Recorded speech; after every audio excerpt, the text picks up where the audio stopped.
एअरपोर्टवरील नोकरीचं आकर्षण विद्यार्थ्यांना नेहमीच असतं. नेमकं हे आकर्षण लक्षात घेऊन विद्यार्थ्यांची अनेकदा फसवणूक होत असते. अशाच प्रकारचा फसवणुकीचा एक प्रकार पुढे आला आहे.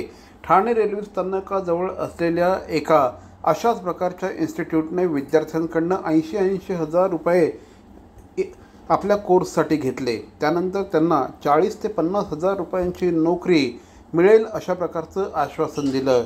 केबिन क्रू किंवा एअर होस्टेस पदासाठी जर नोकरी मिळाली तर साधारणपणे महिनाकाठी 50 ते 60 हजार रुपयांच्या पगाराची नोकरी मिळेल अशा प्रकारचं आश्वासन देण्यात आलं.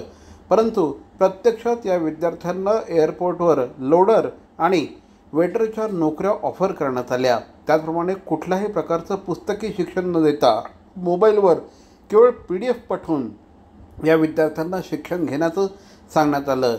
विद्यार्थी ज्यावेळेस या इन्स्टिट्यूटमध्ये जात असत त्यावेळेस प्रत्येक वेळेस नवीनच शिक्षक त्यांच्यासमोर येत असे. या सगळ्यामुळे विद्यार्थ्यांची भावना आपली फसवणूक झाली असल्याचे झाली आणि त्यानंतर या विद्यार्थ्यांनी आवाज उठवायला सुरुवात केली. काल भारतीय जनता पार्टीचे ठाणे अध्यक्ष श्री संजय वाघुले यांनी या संदर्भात या इन्स्टिट्यूटमध्ये जाऊन या संस्थेच्या संचालकांना जाब विचारला. कमीत कमी 50,000 ते 90,000 1 लाख अशी फी घेतली जाते आणि त्यांना सांगितलं जातं की तुम्हाला या ठिकाणी ट्रेनिंग केल्यानंतर एअरपोर्टला त्या ठिकाणी जॉब देऊ आम्ही. आणि गेली वर्षभर या लोकांनी या ट्रेनिंग घेतल्यानंतर त्यांना कुठल्याही प्रकारचा जॉब दिलेला नाहीये आणि त्यांना त्या ठिकाणी जॉबसाठी पाठवलं जातं आणि तिकडे हाऊसकीपिंगची कामं त्या ठिकाणी स्वीपरची कामं दिली जातात आणि त्यांना कळालंय की आम्ही या ठिकाणी ट्रेनिंग कुठलं घेतलंय आणि आम्हाला जॉब कुठला देत आहेत आणि याच्यामध्ये मोठी फसवणूक झालेली आहे. आणि या भागातले जे विद्यार्थी वर्षभर इथे शिकत होते ते जवळजवळ 50 विद्यार्थी माझ्या ऑफिसला या ठिकाणी आलेले होते. त्यांची तक्रार या ठिकाणी जी जॉबला एक व्यक्ती होती लेडीज त्यांनी नौपाडा पोलीस स्टेशनला तक्रार केली होती. नौपाडा पोलीस स्टेशनमधले हे जे क्लास चालवतात त्या 2 जणांना त्या ठिकाणी बसवलेले असं मला आता समजलंय सिनियर साहेबांनी. परंतु जोपर्यंत या विद्यार्थ्यांचे पैसे भेटत नाही तोपर्यंत या भागातनं मी उठणार नाहीये. आणि त्यामुळे हे जे क्लास चालवत आहेत प्रशांत म्हणून कोण आहेत ते आता मला भेटायला येत आहेत आणि हे प्लेसमेंट या भागातनं बंद होईल अशी काळजी घेतली जाईल. जे विद्यार्थी ज्यांना कदाचित बाहेर ऍडमिशन मिळत नाही, गव्हर्नमेंट कॉलेजेस किंवा प्रायव्हेट कॉलेजेसमध्ये ऍडमिशन मिळत नाही, त्यांना अशा इन्स्टिट्यूटच्या जाळ्यामध्ये अडकवलं जातं आणि अतिशय सिस्टमॅटिक रॅकेट आहे या इन्स्टिट्यूटचं. एंट्रन्स फी घेऊन, बरीचशी आमिष दाखवून, काही फेक पास्ट एम्प्लॉईज तयार करून, तुमच्याकडे पैसे नसतील तर आम्ही तुमच्या एज्युकेशन लोनची सुद्धा तयारी करून देतो, अशा अनेक प्रकारच्या लोभामधनं विद्यार्थ्यांना तिथे ऍडमिशन त्यांची मिळवून घेतली जाते. 6 महिने त्यांच्याकडनं ट्रेनिंग घेतलं जातं. त्यानंतर त्यांना आलतू फालतू कुठलाही जर हे लोक ऍज अ कॉन्ट्रॅक्ट मुलांना तिथे शिफ्ट करतात.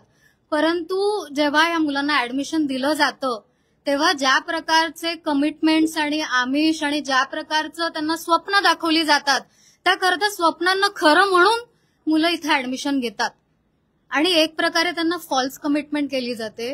ह्याच्यामध्ये खूप मोठं रॅकेट आहे. हे आम्ही वारंवार नौपाडा पोलीस स्टेशनलाही कन्व्हे करत आहोत. वारंवार आम्ही याच्याबद्दल आवाज उठवत आहोत. राममूर्ती रोडची CDPची केस तुम्हाला माहित असेल. 100 ते 150 विद्यार्थी तिथे होते. नर्सिंगचे ऍडमिशन त्यांनी घेतली होती परंतु त्यांना अशा हॉस्पिटलमध्ये त्यांना पाठवलं गेलं जिथे त्यांचे सिनियर डॉक्टर त्यांना म्हणतात आमचे हातपाय दाबून द्या. ही कुठली नर्सिंगची ट्रेनिंग आहे?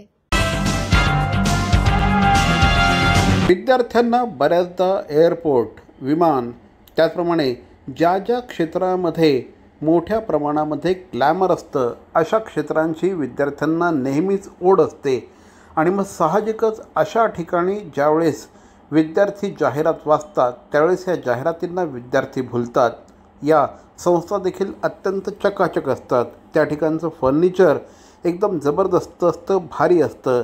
या ठिकाणी जो स्टाफ असतो तो स्टाफ देखील अतिशय आकर्षक दिसेल याची सोय केलेली असते.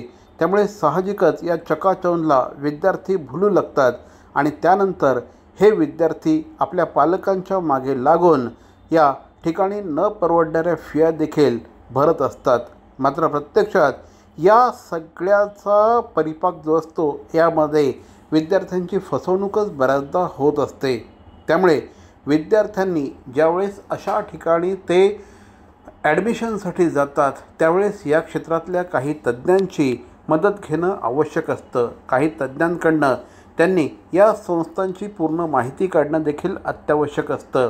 त्याचप्रमाणे या संस्थेचा पूर्व इतिहास काय, यांचे किती विद्यार्थी आजपर्यंत त्यांनी सांगितलेल्या ठिकाणी त्यांनी नोकरीला लावले आहेत, त्यांना काय स्वरूपाचा पगार मिळतो, या संदर्भातली विचारणा विद्यार्थ्यांनी निश्चितपणे केली पाहिजे. कारण आई-वडिलांनी कमवलेले पैसे हे विद्यार्थ्यांना त्यांचं भवितव्य पुढे जावं, चांगल्या पद्धतीने त्यांना यश मिळावं या दृष्टिकोनातून आई-वडील देखील आपल्या कष्टाची कमाई विद्यार्थ्यांना देत असतात. मात्र शेवटी विद्यार्थ्यांच्या हातामध्ये फक्त आणि फक्त निराशा पडते आणि त्यामुळेच अशा प्रकारच्या संस्थांचं फावत असतं. अतिशय सजगपणे विद्यार्थ्यांनी या सगळ्या ॲडमिशन प्रक्रियेमध्ये आपला सहभाग घेतला पाहिजे आणि चौकस असलं पाहिजे. तरच अशा प्रकारच्या फसवणुकी थांबू शकतील.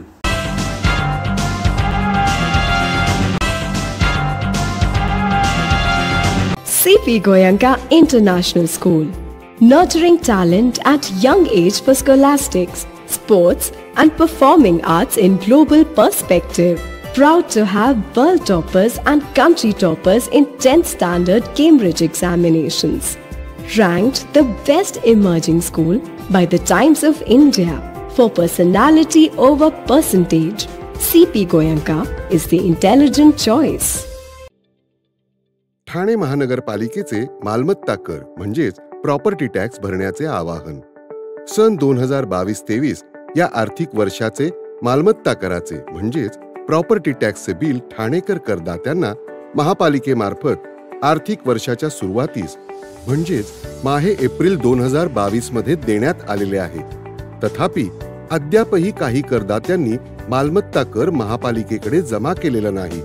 सध्या आर्थिक वर्षाचा अंतिम टप्पा सुरू झाला आहे. मालमत्ता कर वसुलीसाठी महापालिकेतर्फे कडक कारवाई हाती घेण्यात आली आहे.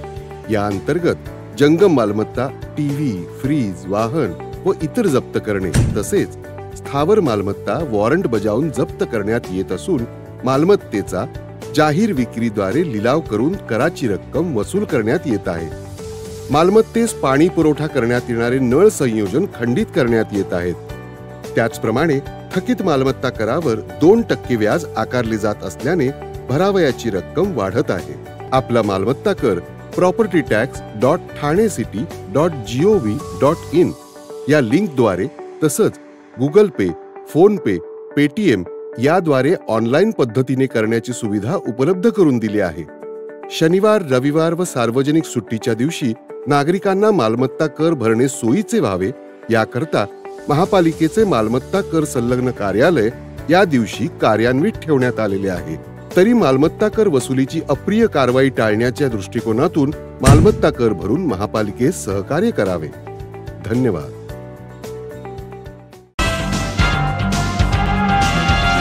दारू प्रेमींना आता खिशाला थोडीशी अधिक चाट पडणार आहे. त्यामुळे राज्यामध्ये आता उत्पादन शुल्क हे मोठ्या प्रमाणामध्ये वाढवण्यात आला आहे. देशी मद्य हा जर जुना दर 70 रुपये असेल तर आता नवीन दर 80 रुपये एवढा असणार आहे. महाराष्ट्रात बनलेल्या लिकरसाठी आता 148 रुपये 180 मिलीसाठी मोजावे लागणार आहेत. त्याचप्रमाणे भारतीय बनावटीचं विदेशी मद्य जवळपास 205 रुपयांनी महागला आहे. त्याचप्रमाणे विदेशी मद्याचे प्रीमियम ब्रँड पूर्वी 330 रुपयाला मिळत असत, आता ते 360 रुपयापर्यंत मिळणार आहेत. गेल्या काही वर्षांपासून सातत्याने दारूचे भाव वाढत आहेत आणि प्रत्येक राज्य सरकारसाठी दारू हा एक महत्त्वाचा रेव्हेन्यू असतो. सध्या राज्याला मोठ्या प्रमाणामध्ये आर्थिक अडचणींचा सामना करावा लागत आहे. त्यामुळे आता मद्याच्या दरात राज्य सरकारने उत्पादन शुल्क वाढवण्याचा निर्णय घेतला आहे आणि 1 ते 70% अशी भरमसाठ वाढ या निमित्ताने करण्यात आली आहे. त्यामुळे त्याचा थेट परिणाम आता मद्याच्या दरवाढीवर होणार आहे. मद्याच्या दरात सर्वाधिक 55 ते 85 रुपयांची वाढ करण्यात आली आहे। त्यामुळे शासनाला मात्र मोठ्या प्रमाणामध्ये महसूल उपलब्ध होणार आहे। तर दुसरीकडे तळीरामांच्या खिशाला अधिकाधिक चाट बसणार आहे। महानगरपालिकेच्या निवडणुकांचे पडघम वाजू लागले आहेत। त्यामुळे आता नेमकी प्रभाग रचना कशा पद्धतीची होणार याकडे सगळ्याच इच्छुकांचं लक्ष लागलं आहे। मात्र आता या संदर्भात स्पष्ट निर्देश प्राप्त झाले असून मुंबईमध्ये एका प्रभागामध्ये एकच नगरसेवक असणार आहे, तर नवी मुंबई, ठाणे महानगरपालिका यासह अन्य महानगरपालिकांमध्ये एका प्रभागामध्ये 4 नगरसेवक असणार आहे। म्हणजे या महानगरपालिकांमध्ये पॅनल पद्धतीने निवडणुका होतील हे आता जवळपास स्पष्ट झालं आहे। मुंबईसह राज्यातील सगळ्या महानगरपालिका आणि नगरपरिषद त्याचप्रमाणे नगरपंचायतीच्या प्रभाग रचना करण्याचे आदेश जारी करण्यात आले आहेत। त्यानुसार ठाणे महानगरपालिकेमध्ये देखील आता लवकरच प्रभाग रचनेच्या कामाला सुरुवात होणार आहे। हे अधिकार महानगरपालिका आयुक्तांना देण्यात आले आहेत, कारण ठाणे महानगरपालिका ही ब वर्ग महानगरपालिका असल्याकारणाने महानगरपालिकेच्या प्रभाग रचनेचं प्रारूप तयार करण्याची जबाबदारी महापालिका आयुक्तांना देण्यात आली आहे। प्रभाग रचना जनगणनेच्या आणि लोकसंख्येच्या आधारे होणार आहे।